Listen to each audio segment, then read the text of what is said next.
Siegel y Joe Shuster, que fueron los creadores de Superman, pues este par de historietistas, si podemos decirlo, que en esa época se podía decir que el oficio se llamaba ser historietista, pues crearon este superhéroe. Básicamente era Estados Unidos en ese momento iba a enfrentar una guerra en la cual no estaban como más como en un plan de colaboradores, ¿no? Entonces es como esa idea de darle un icono a las personas. Superman representa todo lo bueno que es Estados Unidos, todos esos altruismos que puede llegar a ser una buena sociedad, una buena civilización.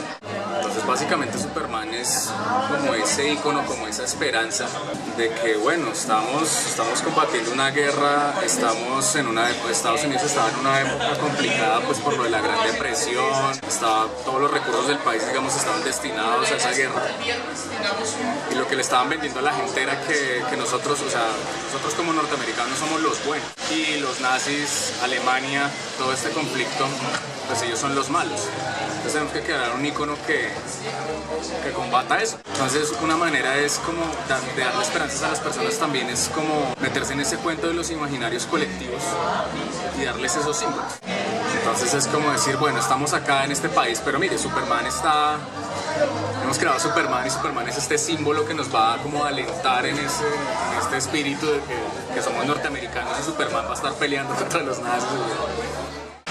Superman comenzó siendo un protector aparte de lo que hayan hecho los creadores, sacaron como el superhombre pues americano, porque eso sí no hay nada que decir, es el típico americano superhéroe. Entonces lo que ellos hicieron, o lo que yo me he dado cuenta, es como idealizar la protección americana con respecto a cualquier cosa que le pase al país. Es un ejemplo, el conflicto con Hitler, ellos en el cómic mandaron a Superman a matar a Hitler. Y así con todo, en la guerra de Vietnam, en las guerras que se han metido ellos, siempre tienen a comunicar eso en los cómics. En el cómic también de Superman lo tienden a hacerlo así.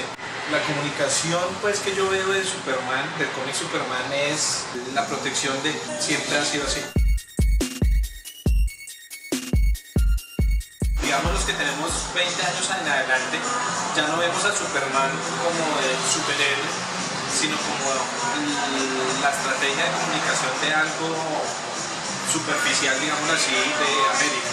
Ahorita un niño de 8 años a 15, como tú lo tenías ahí, él ve el héroe, que salva vidas y que es bonito y que todo eso. Pero el cambio en sí, cuando empezó en 1938, a lo que es ahorita, a mí se me hace lo personal que es lo mismo, que es igual. O sea, la protección no hay más nada que hacer. Ellos no han cambiado mucho la comunicación. De pronto, digamos, lo que hacen es, cuando se terminó la guerra, que ya los soldados estaban volviendo a los hogares, los que estaban en la guerra, y ya comenzaron a hacer familia. Entonces, ese cambio de comunicación sí lo hicieron. ¿Por qué? Porque tenían que dar el ejemplo de que Superman también tenía su parte humana para hacer familia, ya comenzó a ser una persona como más sociable, ya no tanto el héroe que salva el planeta, sino el héroe que salva la ciudad y que va contra los políticos corruptos y todo eso, y ya lo enfocan más como para generar conciencia de familia.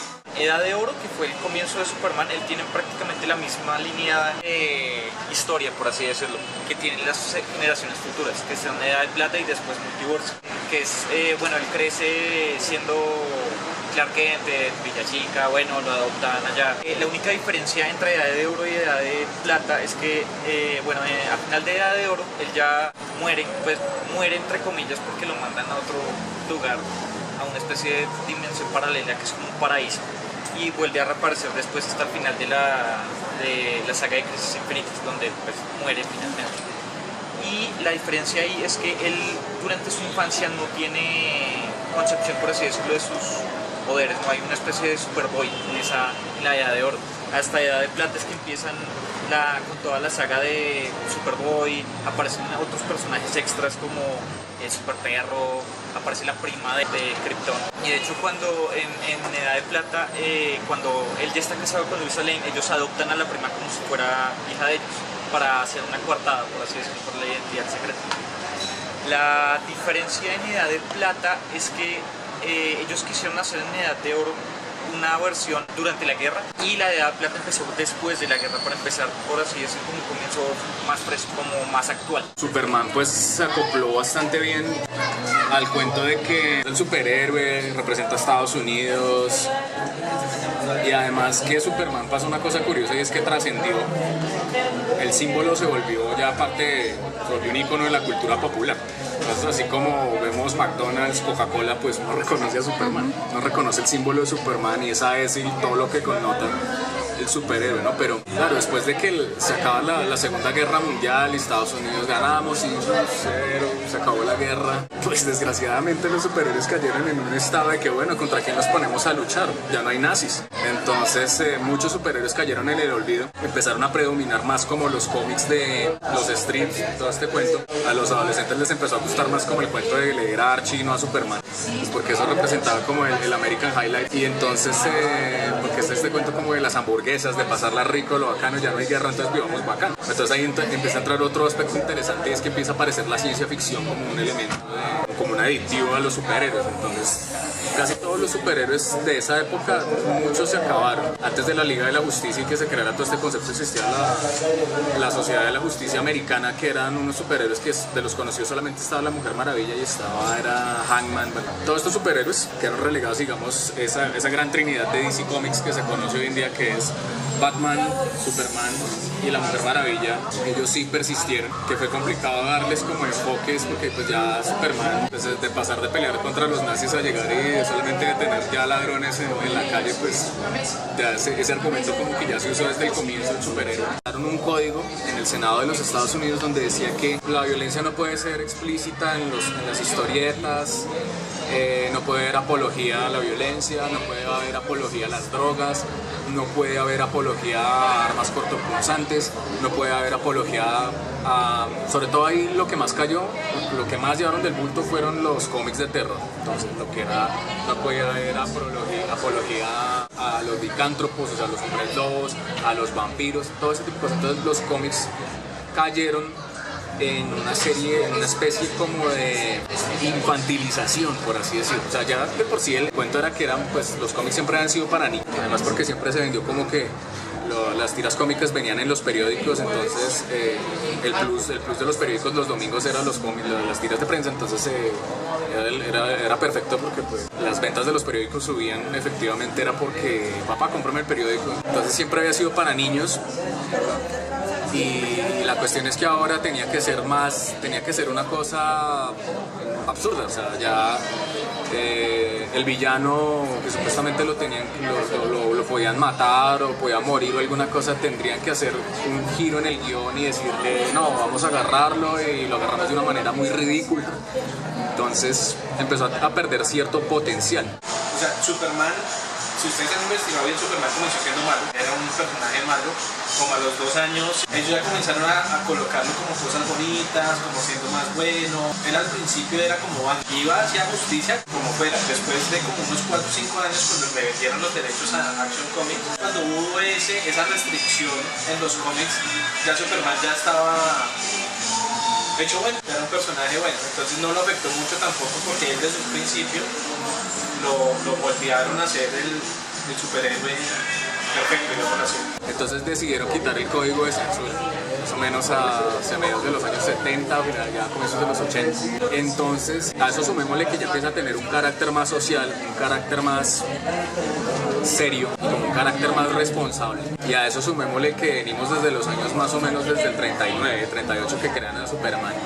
Todas esas personas que eran niños, que crecieron, que ya dejaron de ser adolescentes y que siguieron leyendo historietas, pues es perfecto porque los cómics empezaron a madurar y a crecer como un niño a un adulto. Entonces más o menos hacia los 80 empieza ya a haber un interés, sobre todo en Inglaterra, en crear un cómic más adulto que tratara otro tipo de temáticas, de empezar a abordar la prostitución, la drogadicción, la delincuencia, la guerra, todas estas cosas que digamos afectaron la contracultura llegó a afectar en los Estados Unidos, y eso sobre todo hay que darle mucho al hipismo. Básicamente es que en los 80 ya empiezan a aparecer el cómic de autor.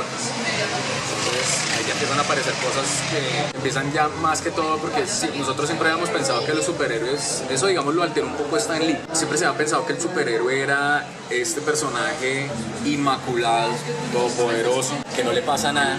Eso se empezó a cambiar un poco en los 70 y con la llegada de la ciencia ficción y todo este tipo de cosas. Ya en los 80 empieza a aparecer una cosa curiosa, y es que ya se empieza a cuestionar el papel del superhéroe. ¿El superhéroe es tan perfecto? No. Entonces aparecen autores como Alan Moore con esta obra de Watchmen. Hay 2 obras que se le acreditan a él bastante, que él también terminó trabajando en DC Comics, y él fue el responsable de contar la muerte de Superman dentro de la línea editorial de DC hasta mediados de los 80. Él crea Watchmen y V for Vendetta, que son 2 obras mucho claves para entender todo esto, porque eso ya es darle un papel de deconstruir totalmente al superhéroe. Los superhéroes, qué papel tienen en la sociedad, y esa frase de Watchmen que dice: ¿quién vigila a los vigilantes? Los superhéroes mental, ¿qué pasa dentro de la psiquis del superhéroe? Un superhéroe que de pronto es bueno, puede ser malo, o sea, ¿qué pasa por la cabeza de este personaje y cómo puede cambiar? Entonces hay todo este cuento del superhéroe empieza a cambiar paulatinamente, y a finales de los años 80, comienzos de los 90, empieza ya una cuestión de la ultraviolencia.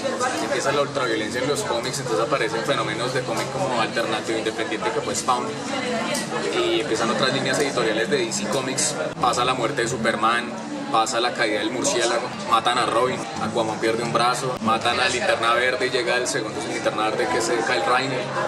Empiezan a aparecer una serie de cosas que empiezan a enredar un poco más este asunto, porque pues ya de por sí venía enredado, porque esto de todas maneras hay que entender que bueno, sí, son cómics y toda la cosa, pero ellos han tenido que, por el negocio y por toda la cuestión de la industria, ellos han tenido que cambiar siempre las líneas editoriales. Estamos mal de plata, hagamos otra línea editorial que cuente otra cosa de Superman por otro lado. Entonces eso finalmente hacia los 80, sí, eso ya se venía gestionando en los 80, ya empiezan a crear como una conciencia del multiuniverso. Entonces sí, está Superman de este universo, de Tierra 1, pero hay otro Superman en otro universo que le pasan otras cosas diferentes. Entonces este Superman puede que vaya más para la línea de los niños, y este Superman puede que vaya para una línea más adulta, más adolescente, más contemporánea. Empezó a aparecer una cosa que se llamaba el mercado especulador, que era gente que no coleccionaba cómics, entonces llegaban y compraban esta revista, y yo la guardo y la vendo dentro de 10 años y me voy a tapar de plata. Y ya ahorita pues ya lo que es en el 2000 ya empezamos a ver una serie de cambios ya en la estructura de que pues ahorita ya hay otro tipo de públicos. Ya pues el cómic ya prácticamente lleva 120 años, vamos, para la historia de la historieta, y ya estamos en un punto en el que las editoriales, porque el negocio de las editoriales en los Estados Unidos está mal, viene mal desde hace más o menos unos 30 años.